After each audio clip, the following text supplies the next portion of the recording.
Muito boa tarde. Vamos então dar início ao webinar de hoje. O webinar de hoje no webinar de hoje vamos falar de como pensar a transformação digital, um tema muito em voga atualmente. Antes de passar ao webinar propriamente dito, eu gostaria de falar um pouco sobre quem somos e acerca da nossa agência. Portanto, Alencastre é uma agência de marketing digital que existe no mercado desde 2001. Atualmente tem sede em Copenhaga e escritórios em Lisboa. Também gostaria de falar um pouco, me apresentar. Quem não me conhece, portanto, sou o CEO da Alencastre. Já trabalho na área do digital desde 1999 e tenho participado ao longo dos anos em diversos projetos, quer numa vertente mais da IT, desenvolvimento de soluções web digitais, quer também numa vertente de marketing, tanto a nível de mercados europeus como mercados norte-americanos. Pedro, ia passar para ti para fazeres a tua apresentação. Boa tarde a todos. Tal como o Ricardo, também felizmente estou nesta área aqui já há alguns anos, embora tenha sido mais pelo mundo da publicidade, mas sempre no digital. Já tive um passado em várias agências nacionais e multinacionais, onde tenho trabalhado estratégias de comunicação, supervisão criativa e um conjunto de campanhas nos mais variados setores. Aqui na Alencastre, exerço as funções de diretor de estratégia e é nesse âmbito que estou aqui para falar convosco. Obrigado, Pedro. Antes de passar também aos conteúdos do webinar de hoje, e dar aqui algumas informações acerca do funcionamento do webinar. Portanto, o webinar está a ser gravado e o link será disponibilizado nas nossas redes sociais. Iremos também disponibilizar esta apresentação. O webinar tem uma duração de cerca de 1 hora e no final haverá um período para perguntas e respostas. Já agora, na ferramenta que estão a utilizar, portanto, do Zoom, existe uma zona chamada Q&A, onde podem ir colocando ao longo do webinar as vossas questões, as vossas dúvidas, e obviamente no final do webinar teremos todo o gosto em responder essas questões dentro do possível. O programa do webinar de hoje, falar um pouco a diferença entre e-commerce, portanto, quais são as principais diferenças entre um e-commerce e um e-business. O que mudou com o Covid-19, vai ser o Pedro aqui a falar sobre esta parte. Como abordar a transformação digital. Também iremos apresentar 2 casos práticos de clientes nossos, portanto, neste caso a FNAC e a Fresenius Kabi, e, como referido, seguido no ponto 6, será efetivamente um período dedicado a perguntas e respostas. E-commerce versus e-business. Não quero perder muito tempo neste slide, mas queria chamar a atenção a algumas das diferenças que nós consideramos que são basilares, digamos assim, da diferença entre um e-commerce e um e-business. De facto, o e-commerce já existe neste momento, já se usa e-commerce há quase 20 anos. E o que é o e-commerce? O e-commerce é, de facto, uma replicação dos processos tradicionais com aquisição e transação através de um meio digital. Portanto, eu ir a uma loja, escolher um produto ou ir a uma loja beneficiar ou encomendar um serviço, no fundo, quando o faço na internet, eu estou a fazer exatamente o mesmo, mas utilizando um canal ou utilizando um meio que é digital para a transação propriamente dita. No e-business, o conceito já é diferente. Portanto, no fundo, o e-business é a otimização e digitalização de processos com ou sem e-commerce. Portanto, eu até posso prestar um serviço a um cliente em que a transação nem é efetuada através de um canal digital, mas, de facto, eu tenho um negócio assente em tecnologia. Eu tenho um negócio assente eu sou mais eficiente na forma como presto um serviço ou até disponibilizo um produto a um cliente usando canais digitais. Mais à frente até vemos o exemplo da FNAC, é um bom exemplo disto que eu estou aqui a explicar. Outra característica do e-commerce é que, na grande maioria das vezes, estamos a falar da venda de um bem ou de um serviço standardizado. Ao passo que no e-business, na realidade, o propósito do e-business, com essa otimização de processos, passa efetivamente pela criação de uma experiência com um produto ou um serviço que seja inovador ou diferenciador. Portanto, eu quero dar aqui uma experiência ao meu cliente. Não tem que ser necessariamente uma compra, uma transação, mas eu quero dar uma experiência na forma como presto o serviço. Eu quero melhorar a satisfação do meu cliente. Eu quero, eventualmente, ser mais competitivo, porque como o meu negócio está otimizado, quer dizer que eu posso ser mais competitivo, ou quer dizer que eu posso prestar um melhor serviço. No e-commerce, traduz-se essencialmente por uma transação financeira. Eu compro um serviço ou um produto e pago, e é uma típica transação financeira. No e-business entende-se como um novo modelo de negócio, como uma nova forma de fazer negócio. Tipicamente o e-commerce está assente num website ou numa app. No e-business já existe mais uma integração de meios. Tipicamente requer integração web, mobile, com aplicações de negócio. Portanto, eu quero, de facto, eliminar aquele processo manual ou recurso a muita tarefa executada ou efetuada de forma mais tradicional ou mais manual. Portanto, eu quero ter ferramentas que me permitam uma integração total do meu fluxo de negócio. Eu recebo uma encomenda, essa encomenda automaticamente vai para um ERP, automaticamente é emitida uma nota de encomenda, automaticamente é emitido um pedido ao parceiro de logística, automaticamente é emitida a fatura, automaticamente é feito o tracking do estado da encomenda e o cliente recebe notificações, automaticamente o departamento de marketing sabe que produto ou serviço aquele cliente comprou, e pode fazer campanhas personalizadas. Automaticamente a minha equipa de apoio ao cliente que dá apoio ao meu negócio e que presta dar suporte ao cliente, ao helpdesk, através de um CRM, sabe o histórico todo daquele cliente, evitando erros e problemas e falhas de informação. Portanto, é um conceito completamente diferente. E por e-business nós entendemos que a transformação, o propósito da transformação digital é de facto transformarmos as nossas empresas, as nossas marcas e implementar um conceito de e-business nas nossas empresas e nas nossas marcas. Irei agora passar aqui ao Pedro, em que o Pedro, com alguma brevidade, eu estou aqui a brincar que o Pedro fez muitos slides com informação estatística, mas o Pedro, com alguma brevidade, vai falar aqui do que é que mudou com o Covid-19 nos últimos tempos.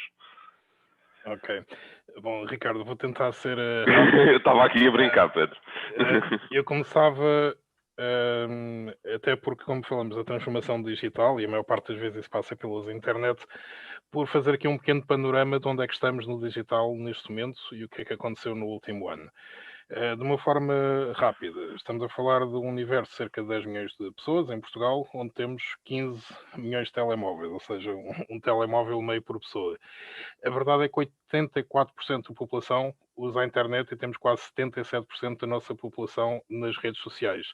Uma coisa que é importante também termos em consideração é que a idade média da população portuguesa ronda os 46,7 anos. Ou seja, muitas vezes o digital está associado a uma coisa de públicos mais jovens, mas na verdade no nosso país não é tanto esse o caso, porque a adoção já é transversal a um conjunto de idades. O que é que fazemos diariamente no nosso consumo de mídia? É verdade que a televisão ainda tem um papel muito grande e este tempo que passamos em frente à televisão cresceu com o período do confinamento. Eu não tenho aqui para vos mostrar os dados de 2019, mas temos mais 20 minutos em TV em média do que no ano anterior, mas também passamos mais de 7 horas a interagir com a internet em todos os dispositivos, quer seja computador, ou telemóvel, ou tablet. Mas a verdade é que no último ano, provavelmente porque passámos muito mais tempo em casa, enfim, com as situações de layoff que aconteceram, temos um aumento do consumo de mídia, nomeadamente a mídia digital. Em termos de tráfego, o que é que fazemos na internet? Basicamente o mesmo que os outros povos todos, ou seja, o que está à frente são as ferramentas de pesquisa.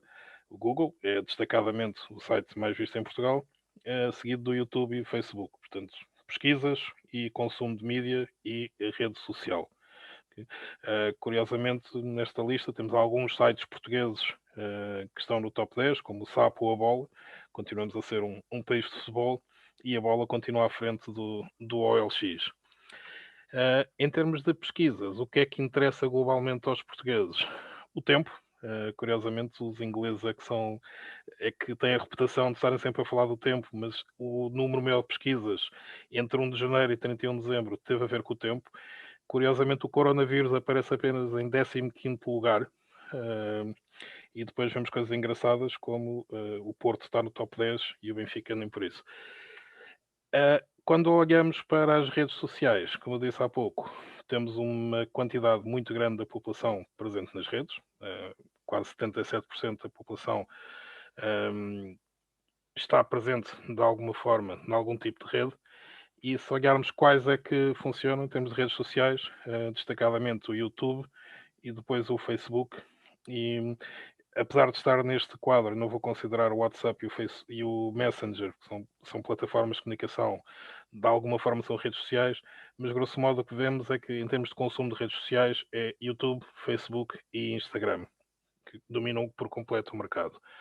O que é que aconteceu nos últimos tempos? Se compararmos aqui dezembro de 2019 com abril, portanto, pleno confinamento, com agora, houve um crescimento enorme da presença em praticamente todas as redes. Até mesmo nas redes profissionais, como por exemplo o LinkedIn, cresceu 249 mil utilizadores, mas se olharmos para o Facebook, tivemos um crescimento de quase 1 milhão de utilizadores. Lá está, que chegou agora aos 77% da população.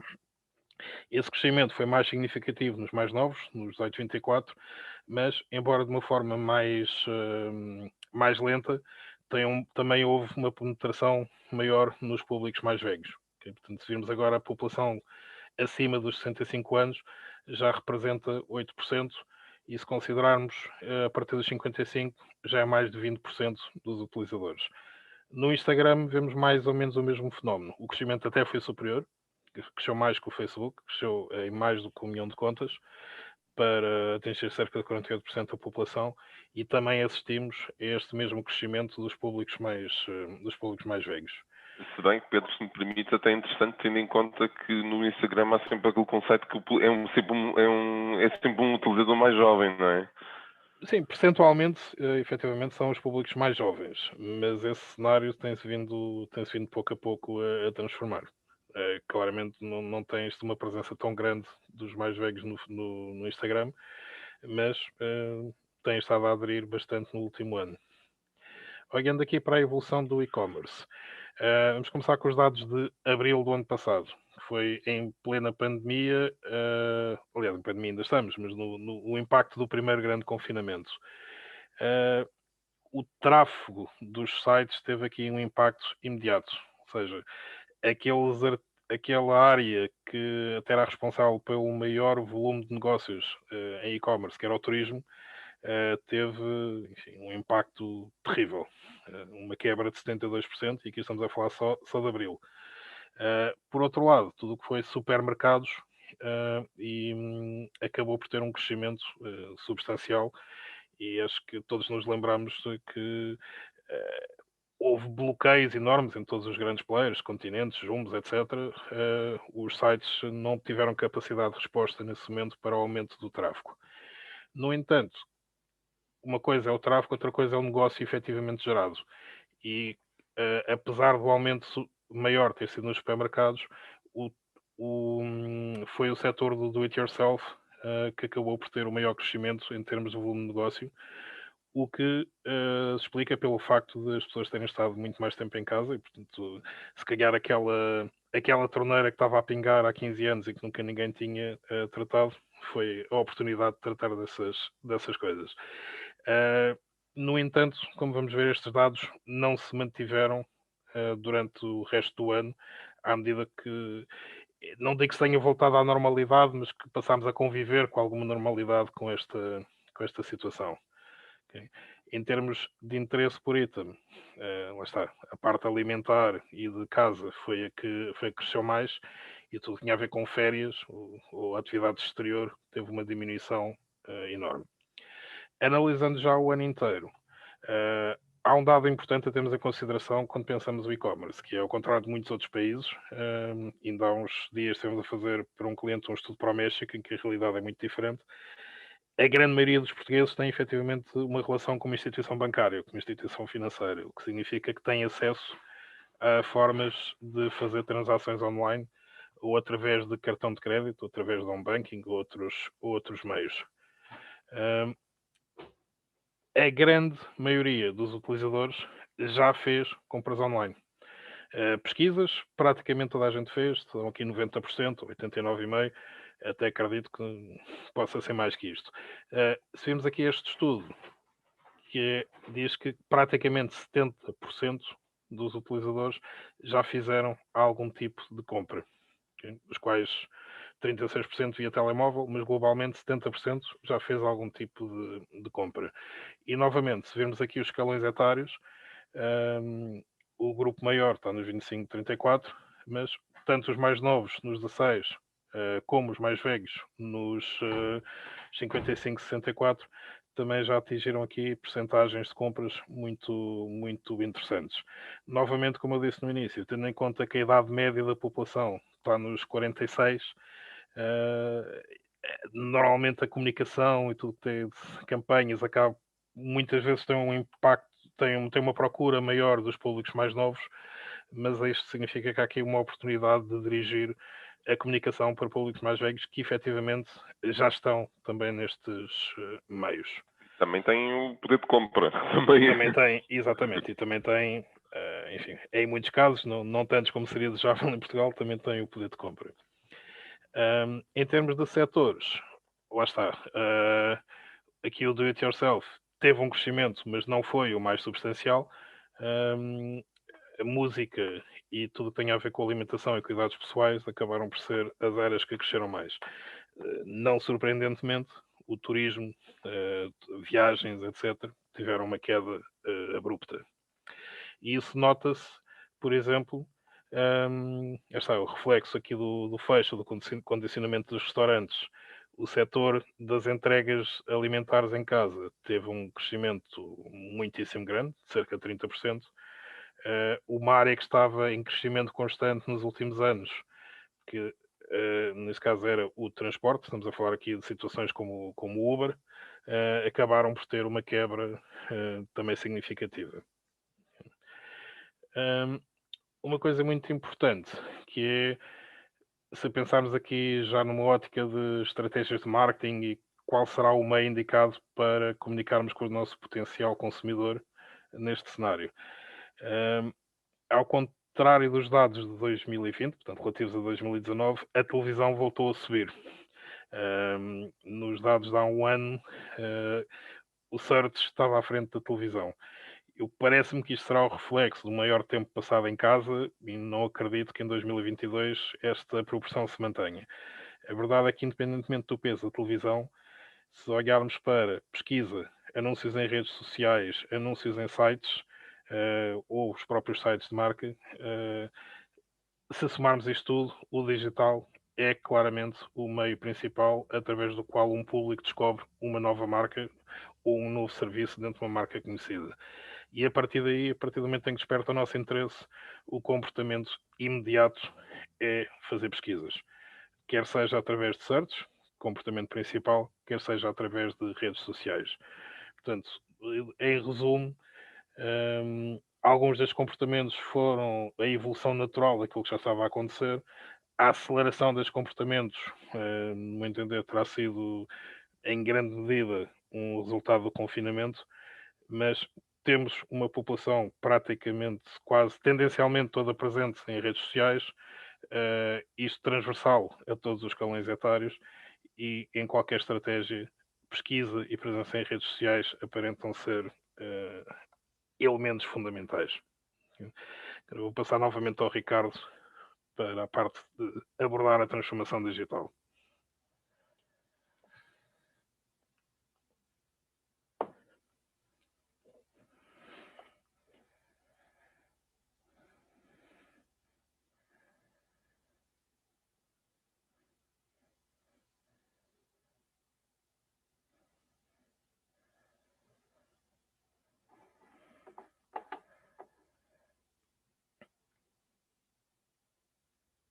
Ricardo?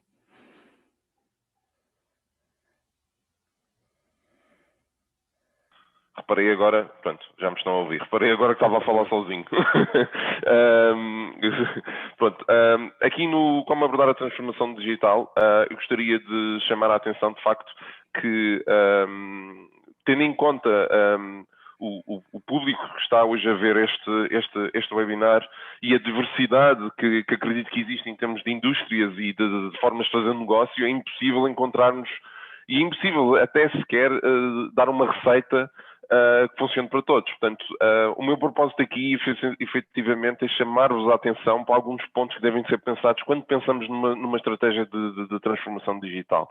E, portanto, eu antes de sequer começar a chamar aqui, ou a abordar aqui alguns temas que gostaria que no fundo, chamar a atenção para, gostaria também de referir aqui o que é a definição de digitalização que encontramos no Wikipedia.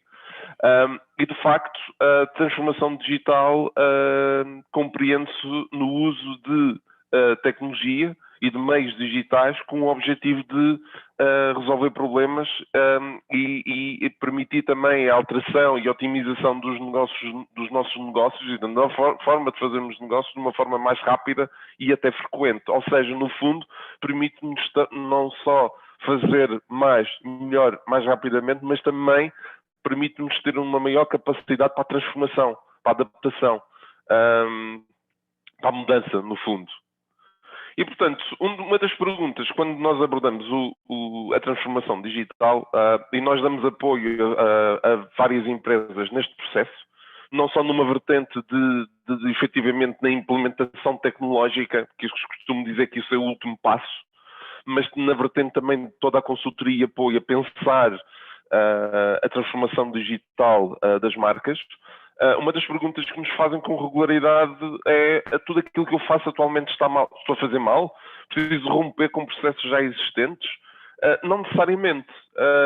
Eu costumo dizer que a equipa que ganha não se mexe. Ou seja, se nós já temos processos que funcionam, a transformação digital muitas das vezes passa por digitalizar esses processos. Se calhar existe algo que fazemos de uma forma mais manual. Se calhar existe algo que nos nossos processos que depende de uma pessoa, ou de duas pessoas, ou de uma equipa, em que eventualmente, com o recurso à tecnologia, podemos otimizar e automatizar esse processo, reduzindo erros, reduzindo problemas e ganhando velocidade na forma como esse processo era anteriormente realizado. Portanto, não é necessário, não é de facto, nem sempre é necessário romper com processos já existentes. E isto é um facto que muitas das vezes as pessoas, quando nos abordam, quando falam connosco, têm um bocado de receio, mas nós até sentimos que a empresa está a funcionar bem, as coisas até estão-nos a correr relativamente bem, será que tem que deitar tudo fora e fazer tudo do zero? Não necessariamente. Portanto, tenham essa atenção. Que processos tradicionais podem ser digitalizados? Muitas das vezes, e mais uma vez, voltando ao primeiro slide que eu mostrei, a diferença entre o e-commerce e o e-business, muitas das vezes as marcas e os decisores e as empresas pensam no processo de digitalização como vender online. E não tem que ser necessariamente assim. Portanto, o objetivo que a transformação digital vem responder é, efetivamente, a digitalização de determinados processos. Por exemplo, nós já tivemos em projetos em que uma das reclamações era que, estávamos a falar numa empresa B2B, em que uma das reclamações era: nós somos constantemente inundados com pedidos de clientes que inundam aqui o nosso departamento financeiro, a pedir a cópia da fatura X ou uma cópia da conta corrente.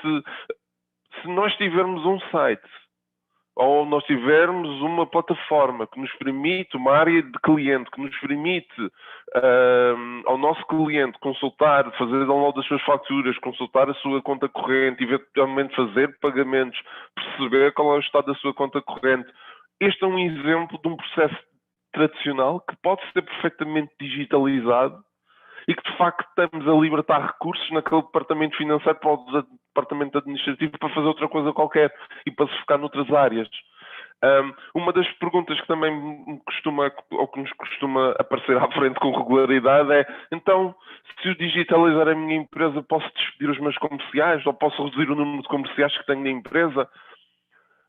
Isso é uma resposta, é uma pergunta à qual eu não tenho uma resposta, mas o que eu posso dizer é, de facto, se eu otimizar e digitalizar os meus processos de venda, uma coisa eu tenho a certeza, principalmente numa vertente B2B, se calhar os meus comerciais, se estiverem menos ocupados com trabalho, tarefas administrativas, se calhar os meus comerciais vão estar mais disponíveis para vender, vão estar mais disponíveis para criar uma relação com o cliente, vão estar mais disponíveis para resolver problemas dos clientes, vão estar mais atentos ao cliente em vez de estarem focados em processos que são mais administrativos, mas muitas das vezes ocupam-nos imenso tempo. Portanto, o que eu quero que percebam aqui é que a digitalização não tem que ser necessariamente disruptiva na sua essência, ou seja, em muitas das empresas eu diria que a melhor forma de avançar com o processo de transformação digital é de facto de perceber quais são aqueles processos que nós temos de negócio tradicionais e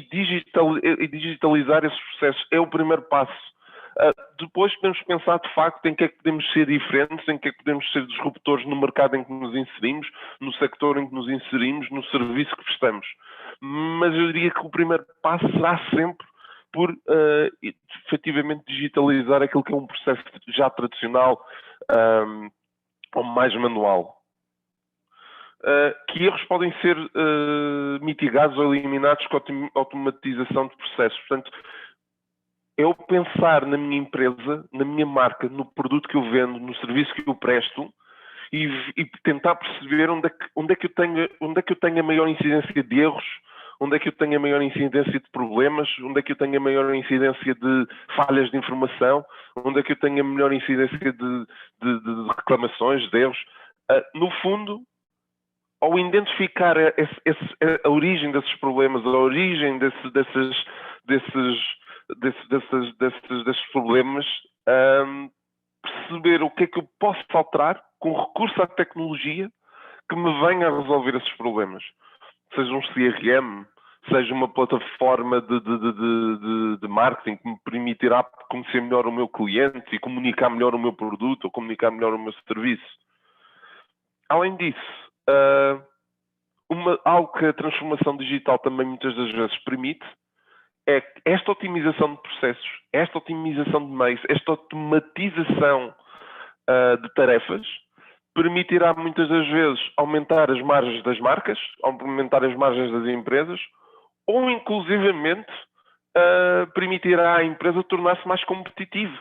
Porque se eu tiver menos custos com a comercialização ou com a venda, ou até com o processo administrativo associado à venda do meu produto ou serviço, eu eventualmente até conseguirei ganhar mais ou até transferir esse ganho para o próprio cliente sendo mais competitivo. E isto é uma das perguntas também, de facto, que devemos fazer na nossa organização, aumentando as margens ou quero transferir esse valor, quero transferir esse ganho para o meu cliente ou quero efetivamente ficar com essa margem e ainda otimizar mais o meu processo e o meu processo de negócio.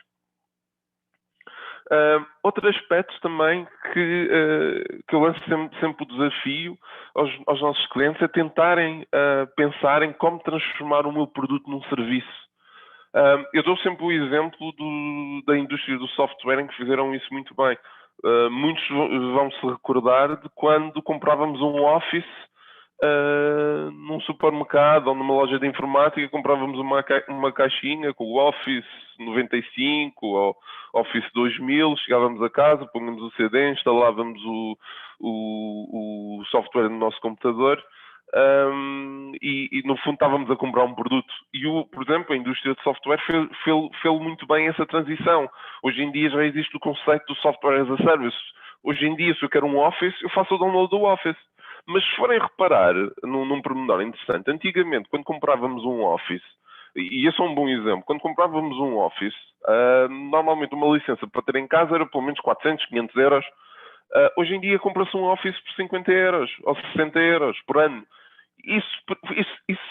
A Microsoft, neste caso, conseguiu baixar estes valores exatamente porque mudou para um modelo de subscrição em que se tornou muito mais competitivo, há menos custos de produção e eliminou-se o middleman, eliminou-se a cadeia de distribuição, eliminou-se a impressão do CD, eliminou-se a impressão da caixa, eliminou-se o armazém para ter todo esse produto. Portanto, garantidamente foi uma forma de otimizar, muito provavelmente arrisco a dizer, portanto eu não tenho acesso às contas da Microsoft ou de outros produtores de software, mas arrisco-me a dizer que não só baixaram o custo do software para o seu cliente final, como quase certeza que aumentaram as suas margens. E existem situações, portanto, mesmo no mercado mais tradicional, em que este tipo de conceito pode ser aplicado. Eu lembro-me que aqui há coisa de um ano estivemos envolvidos num projeto em que havia um cliente que vendia vitaminas. Era um laboratório que se focava em suplementos alimentares, especificamente vitaminas, em que criaram um conceito de subscrição das vitaminas. Portanto, eu compro um produto, eu compro uma embalagem de vitaminas com determinado propósito, automaticamente o sistema avisa-me se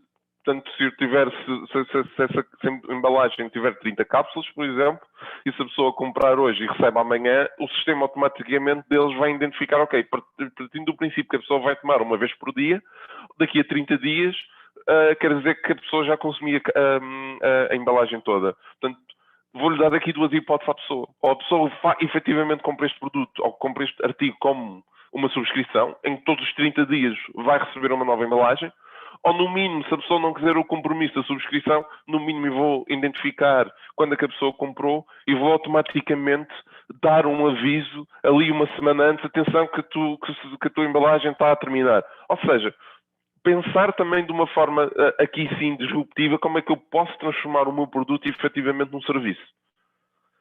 Outro aspecto também interessante é como transformar o meu produto e o serviço também numa experiência. A experiência de venda.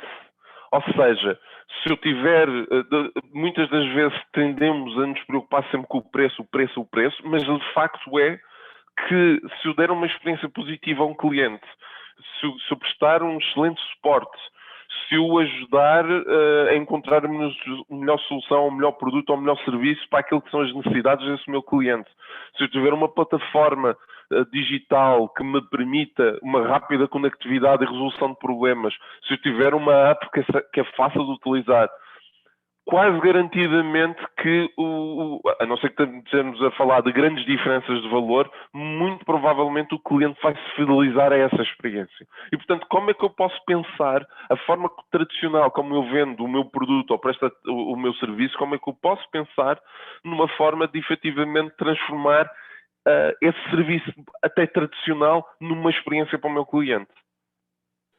Ricardo, se me permites aqui um Óbvio. comentário. Acho que muitas vezes até acaba por haver uma ideia que este tipo de lógicas só se aplicam a produtos sofisticados ou a empresas mais modernas ou mais tecnológicas.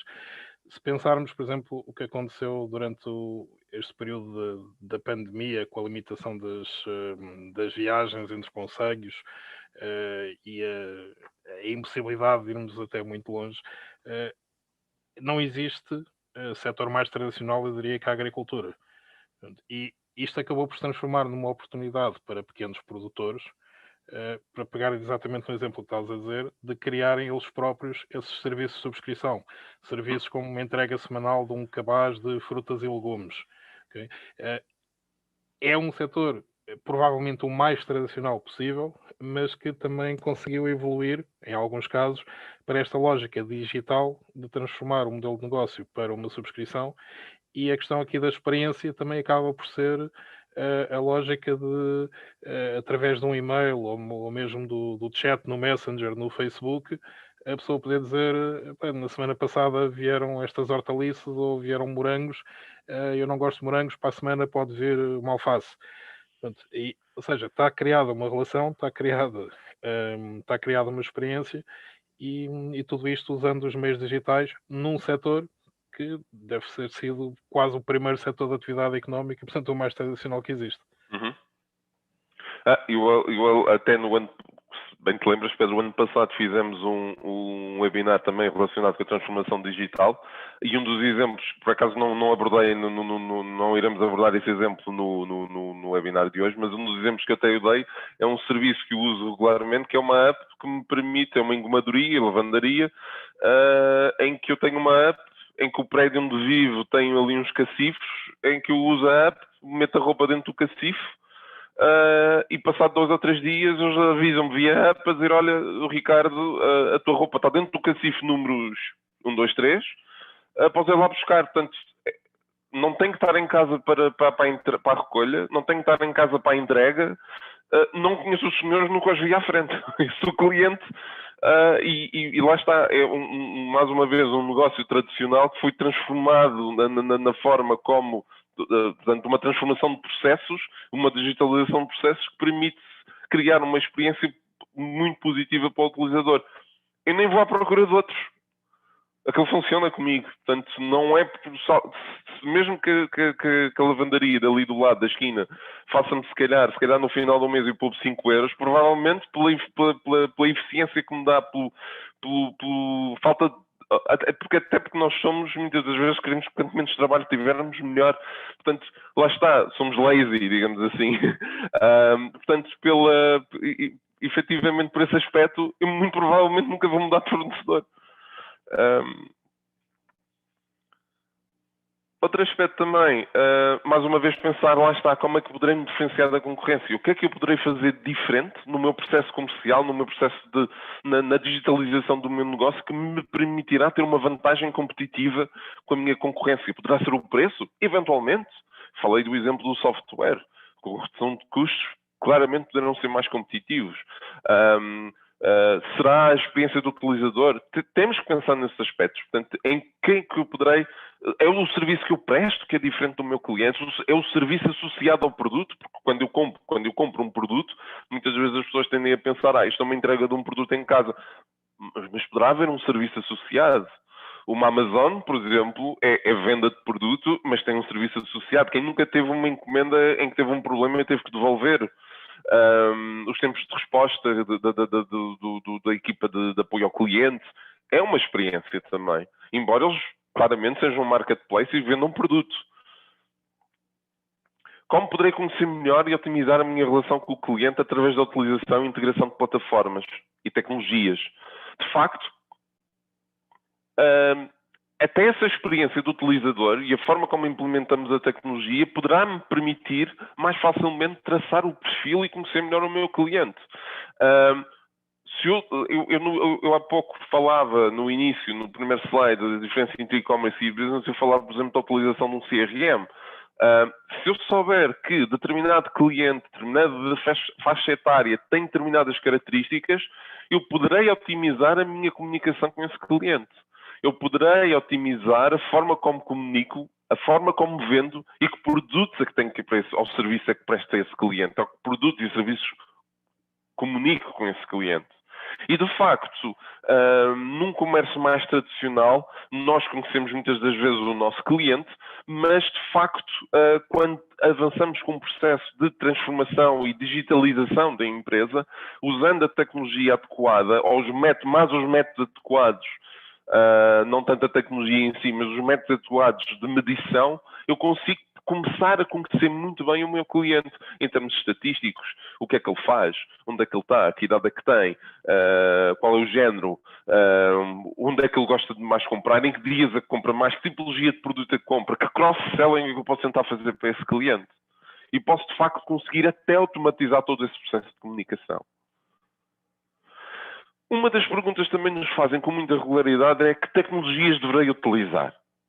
Devo utilizar o CRM da marca X, devo utilizar o CMS da marca Y. Eu não estou a dizer que a tecnologia aqui não é importante. Uma das questões que eu gostaria de chamar aqui a atenção é, obviamente, temos que trabalhar com bons parceiros tecnológicos, com boas ferramentas tecnológicas, mas o mercado hoje em dia, felizmente, no mercado existem muitos bons players, principalmente quando falamos de CRMs e ERPs. Portanto, eu num processo de transformação digital iria focar mais em perceber e identificar que problemas é que têm que ser resolvidos, ou o que é que eu posso otimizar, em que é que eu posso ser diferente, do que necessariamente a preocupação se é a plataforma X ou se é o CRM Y.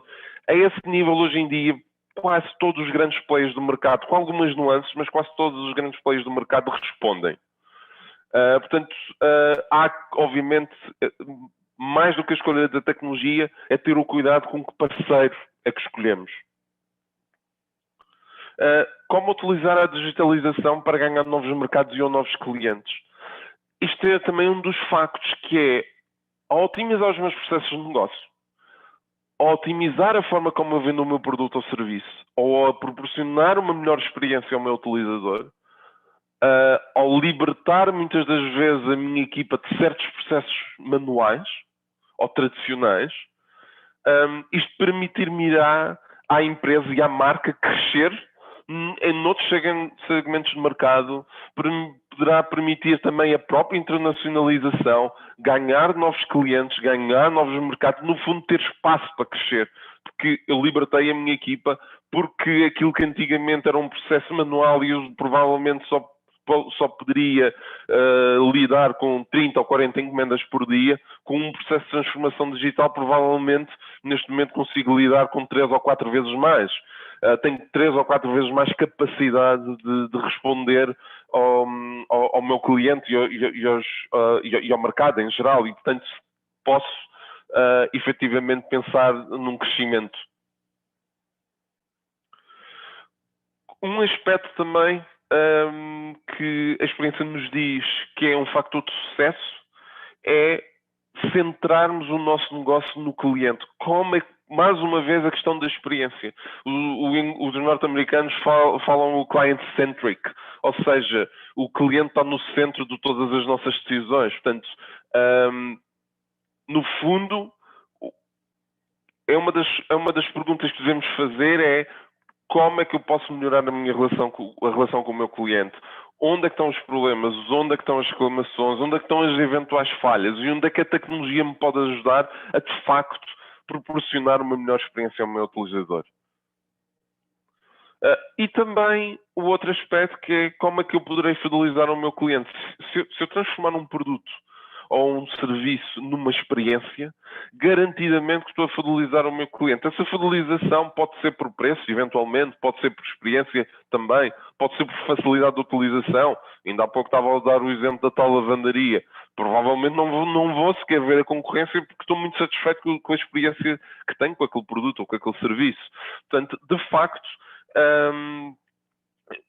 devemos sempre pensar e o processo e centrar parte do processo de transformação digital em como é que poderei fidelizar efetivamente o meu cliente. E atenção, eu estou aqui, muitas das vezes pensamos, quando falamos em cliente, pensamos numa vertente B2C, mas estes conceitos, alguns mais num B2B, outros mais num B2C, mas na generalidade estes conceitos aplicam-se de forma transversal, seja numa empresa ou numa marca que esteja mais vocacionada business to business, ou numa marca que esteja também vocacionada business to consumer. Obviamente que, tendo em conta também o Covid-19, que trouxe uma realidade diferente, como é que poderei reduzir o contacto pessoal no meu processo de negócio? E atenção, eu estou a falar o contacto pessoal, eu não estou a falar a desumanização do meu negócio, porque nós somos uma empresa feita de pessoas que prestam serviço e que prestam serviço ou vendem um produto a um cliente, a uma pessoa. Portanto, uma também dos receios que muitas das vezes alguns dos nossos clientes têm é se a digitalização passa por desumanizar o processo. Antes, pelo contrário. Eu diria que o processo de digitalização permite-nos otimizar processos de negócio, o que faz com que as nossas pessoas, as nossas equipas tenham mais tempo para se focar no cliente e não tanto em estar a garantir o copy-paste da plataforma de e-commerce para o ERP para poder emitir a fatura e depois ir telefonar à empresa de logística que tem que passar amanhã à tarde para vir buscar a encomenda que já vai estar pronta para ser entregue. Portanto, de facto, uma das vantagens do processo de digitalização é, de facto, além de muitas das vezes poder reduzir o contacto pessoal, portanto físico, mas na realidade, na grande maioria das vezes, aumenta a relação humana, porque de facto as pessoas, a equipa de suporte, os comerciais, acabam por ter mais tempo para construir essa relação com o seu cliente. E como poderei ter o suporte da minha equipa num processo de digitalização? Mais uma vez, as pessoas, quando falamos em digitalização, mais uma vez, aquilo que muitas das vezes as pessoas pensam é, ok, eu vou comprar tecnologia, implementação de tecnologia, é tudo tecnologia, anda tudo à volta da tecnologia. Mas, mais uma vez, o fator humano é um fator extremamente importante. E na minha experiência pessoal, um dos maiores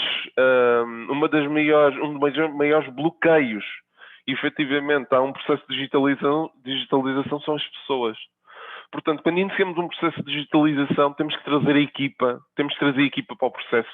E eles têm que fazer parte do processo. Eles têm que perceber que, na realidade, um processo de digitalização bem implementado tem como objetivo permitir que as equipas, mais uma vez, se concentrem naquilo que fazem melhor e não naqueles processos repetitivos de copy-paste e de repetição, no fundo.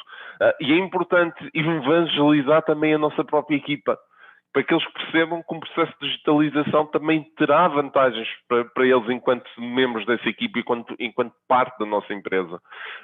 E muitas das vezes aquilo que sentimos é que um processo de digitalização mal comunicado levanta dúvidas, levanta medo, as pessoas têm medo da mudança, muitas das vezes até pensam que o seu emprego pode estar em causa. Já vi situações dos comerciais não quererem usar o CRM, não quererem de facto nadar, ao tentarem nadar contra a maré, efetivamente porque sentem que o seu emprego está a estar em causa. E um processo de digitalização não tem esse objetivo. Tem como objetivo, efetivamente, permitir que, se calhar, aquele comercial que antigamente geria 20 ou 30 ou 40 contas, se calhar passa a gerir 80 e tenha mais sucesso com isso. Iremos passar aqui aos casos práticos. Antes de passar ao Pedro, irei falar aqui de um caso prático muito interessante, que é o Fnac Pickup and Repair. Eu já abordei para quem esteve no webinar de transformação digital do ano passado, eu de facto já tinha falado neste projeto do ano passado, mas acho que pela natureza do projeto ainda está em voga. E o que é o Fnac Pickup and Repair? No fundo, é um serviço da Fnac que surgiu no início de 2020, que tinha inicialmente como objetivo de construirmos e implementarmos uma plataforma que permitisse às pessoas reservarem tempo de assistência técnica e de reparação nas lojas. E, portanto, aqui o objetivo era reparação ao nível de equipamento informático, tablets e smartphones. E, portanto, era sempre numa lógica de serviço de assistência, agendamento e recolha, mas seria sempre em loja. Portanto, eu ia à loja deixar o meu equipamento e depois seria notificado via plataforma para ir à loja recolher esse mesmo equipamento. E acompanhamento, lá está, online do processo. Portanto, isto até é interessante porque a Fnac iniciou o processo de digitalização deste processo, portanto, do processo de assistência técnica, ainda antes de falarmos em Covid, ainda antes de imaginar isto. O processo, o projeto, inclusivamente, foi adjudicado em 2019. E, portanto, quais eram as necessidades pré-Covid? Portanto, já era em si um processo de digitalização. Portanto, permitir prever o volume de pedidos de assistência técnica em loja. Portanto, esta plataforma teria, uma das grandes vantagens era haveria slots de tempo para as pessoas entregarem o seu equipamento e recolherem o seu equipamento em loja. Portanto, também esta plataforma visava perceber a necessidade de quantos recursos assignados ao serviço de assistência técnica teria que existir por loja e também garantir um elevado nível de satisfação do cliente com o atendimento em loja. Um dos pontos também dessa satisfação era a redução dos tempos de espera em loja. E, portanto, se eu tinha uma marcação para entregar um equipamento, eu sabia que não teria que ficar à espera durante 15 minutos porque havia 2 ou 3 pessoas à minha frente. No entanto, este projeto estava quase a ser lançado quando surgiu o primeiro confinamento em Portugal no início de 2020. E, portanto, lá está aquilo que eu falei há pouco, que era a capacidade de adaptação que as plataformas digitais permitem. Tal ocorreu efetivamente aqui, que na realidade a FNAC contatou-nos ainda ali, quase no início do confinamento, e disseram: nós temos que mudar o conceito, nós temos que adaptar a plataforma a uma realidade completamente diferente, que passaria por garantir a continuidade do negócio de assistência técnica da FNAC, manter a proximidade dos clientes com a marca quando estes mais precisam, até porque muitas pessoas estavam a trabalhar em casa e garantidamente podiam precisar de serviços de assistência técnica a um equipamento. Eu, por acaso, tive a experiência em loco, não foi em Portugal, mas tive a experiência tive um acidente em casa em que o meu cão derramou-me aqui um copo de água em cima do teclado e eu tive 1,5 semanas sem um portátil, eu não conseguia trabalhar. E derivado todos os problemas do Covid, a logística estava atrasadíssima, portanto eu demorei 1,5 semanas a receber um equipamento novo. E efetivamente a plataforma foi em cerca de 2 semanas alterada, de forma a permitir e a proporcionar um serviço de entrega e recolha em casa, garantindo, lá está, a segurança e a qualidade dos serviços aos clientes da FNAC. E mais uma vez, este processo de digitalização e digitalização deste serviço, mais uma vez nós estamos a falar de um serviço que é extremamente tradicional, em que eu pego num telemóvel, num portátil, num tablet, e vou a uma loja e digo: olha, caros senhores, preciso de uma reparação, passado 2 ou 3 dias recebo um e-mail a dizer a loja, o equipamento já está disponível para recolher. Aqui, ainda antes de Covid, aqui a ideia era já proporcionar, transformar esse processo dito tradicional num processo mais digital, como no fundo proporcionando uma melhor experiência ao meu utilizador. Mais uma vez, aqui não há qualquer componente transacional. A componente transacional ocorre ou na loja ou no momento da entrega do equipamento. Tal como o e-commerce tradicional, não há uma compra online. No entanto, existe a digitalização de processos. Quais foram as vantagens? Claramente a FNAC teve a capacidade de inovar, teve uma capacidade de digitalizar processos tradicionais, mais uma vez um foco na experiência do cliente e claramente uma capacidade de adaptação a uma realidade que mudou com o confinamento. Pedro, passo-te aqui a palavra.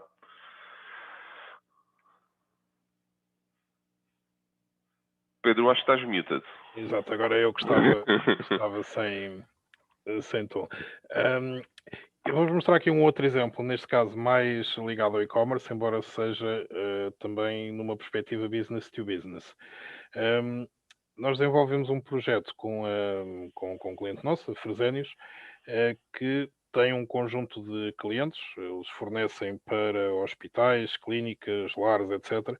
E está, é um exemplo de uma lógica muito tradicional, em que o cliente ou enviava um e-mail ou telefonava e que era atendido pelo seu comercial e que tinha que, no fundo, validar quem é que era o cliente. Neste caso, como a empresa até cresceu, foi crescendo por aquisições, tinha condições de portfólio, ou seja, de oferta e condições de pagamento muito diferenciadas para os vários clientes.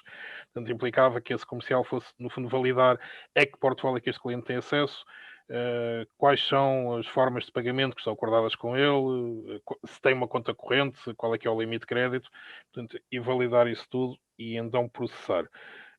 O que é um processo que funciona, é tradicional, funciona, mas obviamente é um processo que leva o seu tempo e, tal como o Ricardo indicou, é algo que põe aqui uma carga burocrática bastante grande naquilo que é o trabalho do comercial, que é vender. Portanto, nós pegamos neste fluxo e aquilo que transformamos foi através da criação deste site. O cliente pode passar a entrar diretamente na plataforma e, ao fazer login, automaticamente ele vai validar que cliente é, quais são os produtos a que ele tem acesso e quais são os preços que estão acordados com ele. Portanto, em termos de fluxo, na prática, o cliente, através do seu computador ou telemóvel, ao fazer login, o sistema vai validar com o ERP, neste caso era com o SAP, para já se o cliente, quem é que é o cliente, qual é que é o portfólio, qual é que é o limite de crédito, como é que está a situação do crédito, e no caso de eventualmente o crédito até já estar perto do limite ou ter sido ultrapassado, vai gerar uma referência multibanco que permite pagar naquele momento. Portanto, aqui temos esse lado transacional e, portanto, repor o crédito a zero para permitir a compra e automaticamente vai ver se existe o produto em stock e qual é que é o preço e o processamento da encomenda passa a ser perfeitamente automático. Ou seja, aqui uma otimização do processo que permite uma poupança de tempo e um ganho enorme de eficiência. Em relação à equipa comercial, todo o trabalho está a ser feito para que isto seja percebido por aquilo que é, ou seja, é uma ferramenta que apoia e ajuda o trabalho do comercial e não que põe em risco o seu trabalho. Como é que isto se faz? Tendo aqui em conta que mesmo que a encomenda seja feita às 4 da manhã e que nem passe, nem haja uma intervenção direta do comercial, qualquer encomenda feita fica sempre associada ao comercial que é responsável por este cliente. Portanto, este sistema contribui para o comercial atingir os seus objetivos. Ou seja, isto não é algo que vai estar em concorrência com o seu trabalho, muito pelo contrário, é algo que permite levar o seu trabalho mais longe e, como o Ricardo indicava, se calhar até gerir mais clientes com menos trabalho, porque elimina toda a parte burocrática e liberta-o para ir visitar os clientes ou fazer exploração e encontrar novos.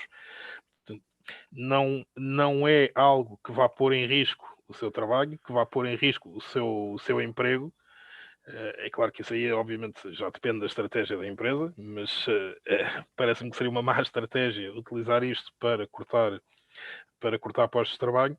O que permite é que os executantes desse trabalho se foquem naquilo que realmente é o cerne do seu trabalho, que nesse caso é a venda e a angariação de novos clientes.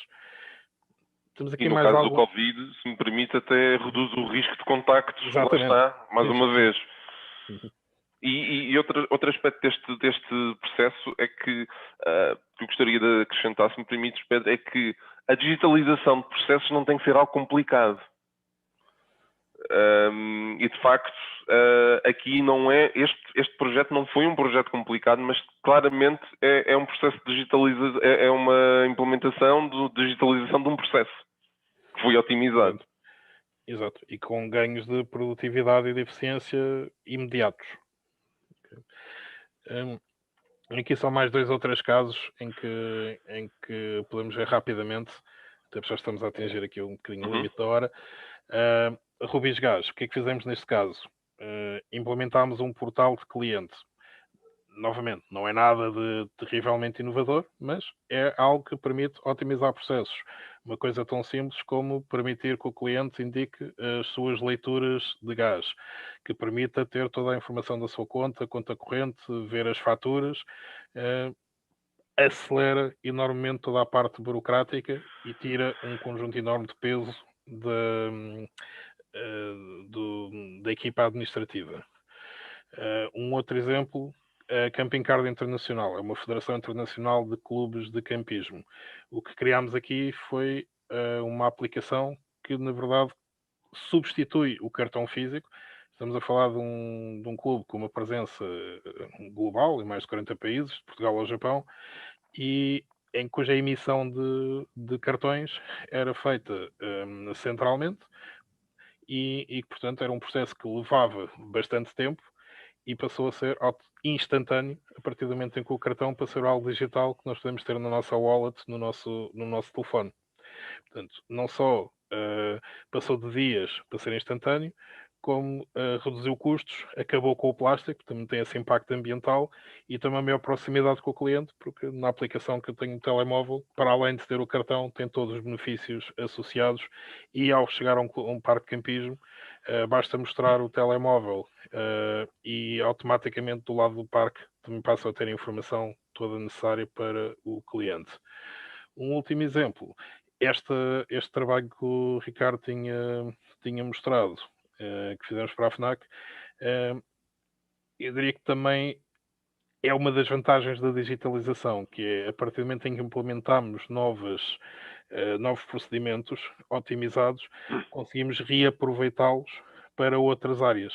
Ou seja, não só ao desenvolver esta lógica para a questão do pick-up and repair, ou seja, para a questão da entrega neste caso, dos materiais para reparação, telemóveis, etc., também nos permitiu aplicar a mesma lógica para o atendimento em loja. Também foi aplicado, por exemplo, no momento da venda dos livros escolares. Pois era esse exemplo que eu também ia dar. A FNAC investiu muito, de facto, nesta digitalização, até em grande parte também por causa de uma resposta ao Covid.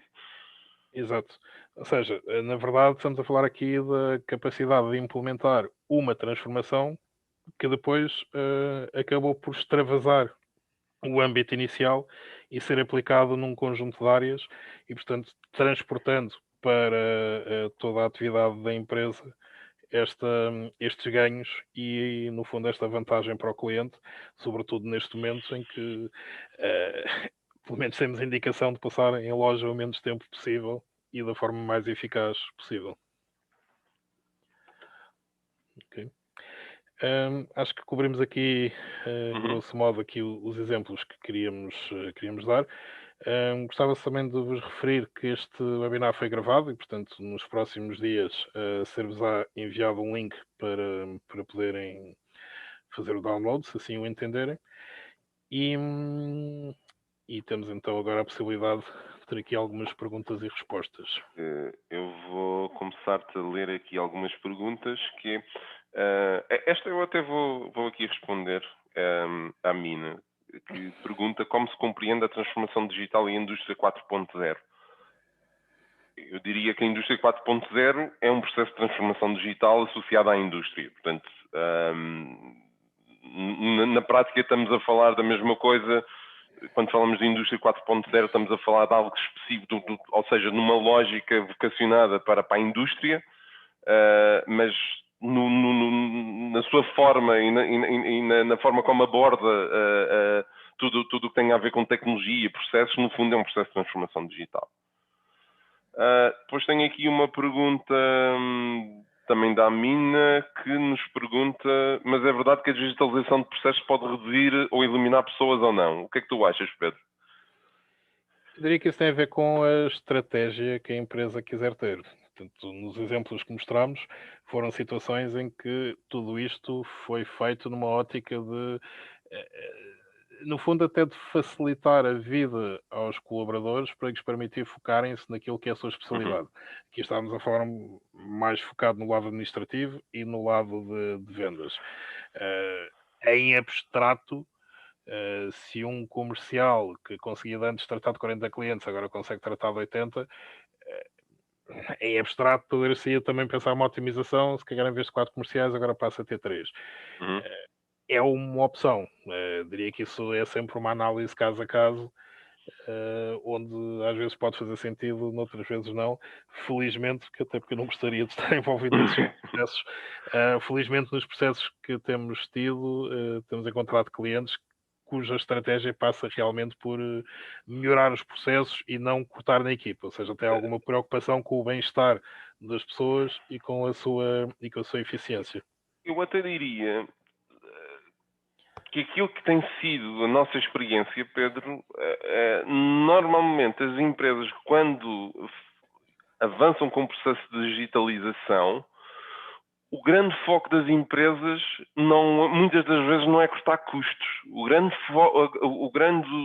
foco das empresas, o grande foco dos decisores nas empresas acaba por ser: ao automatizar processos, eu vou ser melhor, eu vou ser mais eficiente, portanto eu vou crescer.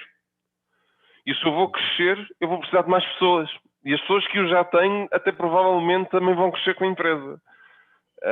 Eu não estou, obviamente, a dizer que muitos processos, então, também não vamos estar aqui a esconder, que de facto muito, na indústria, estávamos a falar da indústria há pouco, a automatização, automação e automatização de processos de fabris, obviamente que custaram emprego.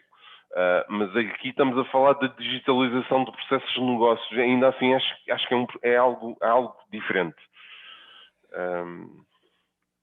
Portanto, tenho aqui mais algumas perguntas. Como é que um negócio, tem aqui o Daniel na realidade faz mais do que uma pergunta, como é que a transformação digital pode ajudar um negócio B2B, principalmente agora com a inexistência de feiras e eventos? Será um site suficiente? Qual é a tua opinião, Pedro?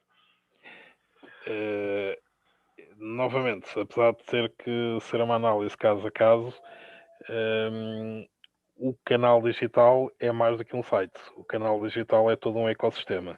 Quando eu digo um ecossistema, é a nossa presença de marca, passa, obviamente, pelo site, mas também passa por toda uma série de outras plataformas. Passa pela maneira como aparecemos no Google enquanto resultado de uma pesquisa. Ou seja, até que ponto é que quando alguém pesquisa por uma área para a qual eu posso ser a resposta, a minha marca ou o meu serviço aparece. Portanto, aí temos um trabalho daquilo que se chama o SEO, Optimização para Motores de Busca. Passa por como é que eu estou na minha presença nas redes sociais. Mesmo numa lógica business to business, em que a comunicação é feita para empresas, as redes sociais podem ter um papel importante, porque mesmo que do outro lado estejamos a tentar comunicar com uma empresa, vamos comunicar através de uma pessoa. E essa pessoa, tal como reage como as outras todas, também precisa de receber a comunicação que seja relevante, que seja interessante no momento certo. Pode passar também por estratégias de email marketing e conseguirmos definir momentos de comunicação com o nosso público, tanto clientes atuais como clientes potenciais. Ou seja, eu diria que o digital oferece aqui uma panóplia de soluções que permitem ultrapassar, por exemplo, a inexistência de eventos físicos, pegando, por exemplo, no setor do turismo. Um setor do turismo vive muito das feiras, não tanto muitas vezes para o cliente final, mas para os operadores, para conseguir vender pacotes no estrangeiro.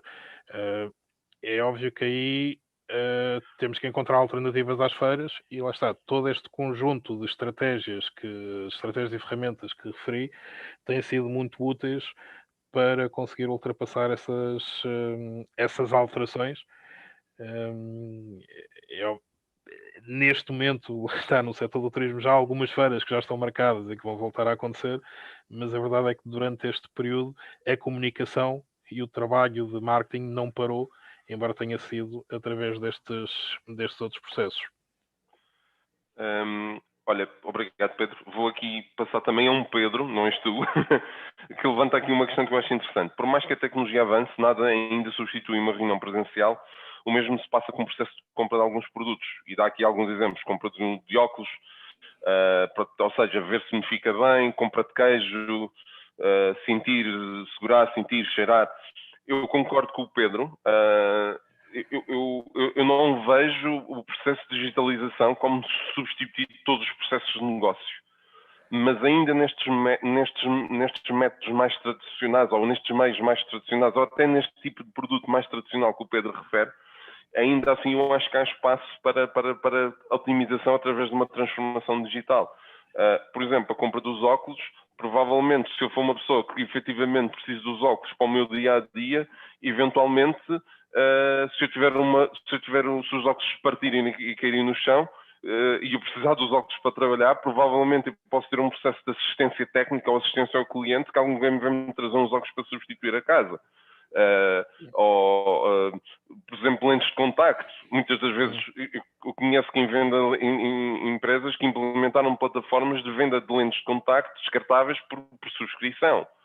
Até o próprio queijo. Eu posso ir à loja, experimento o queijo, gosto daquele queijo, mas se calhar, se eu gosto tanto daquele queijo, da próxima vez que eu comprar, não preciso ir à loja. Já o conheço, já sei qual ele é, sei que quero voltar a comprar aquele produto.